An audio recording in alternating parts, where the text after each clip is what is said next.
Високите температури опасни за сите категории граѓани, а сме на средина на летните горештини. Доколку не се заштитат соодветно, дури и помладите може да бидат на удар на топлутниот бран која погоди Македонија.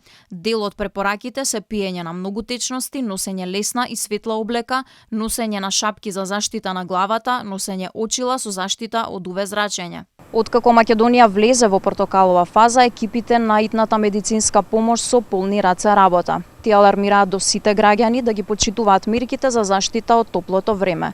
Особено ова се однесува на хронично болните и постарите лица. За жал, еве и во текот на денешниот ден имаме неколку случаи на јавно место каде што на луѓето им се има сложено, а исто така и во домашните услови им паѓа притисокот, заради тоа што крвните садави се шират и доведува до пад на крвниот притисок. Значи, земање на доволно течност е секако еден од приоритетите во овој период. За хронично болните секако да се земат терапијата и да ги намалат физичките активности, посебно во овој период. Ако им е неопходна прошетка, некаде после 18 часот или во ранните утрински часови.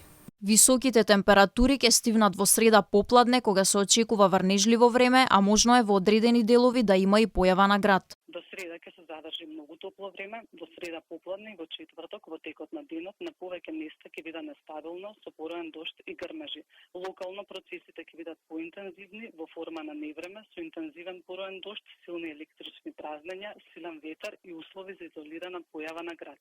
Докторите со апел мерките да се почитуваат за да се избегнат сериозни последици по здравјето на сите граѓани.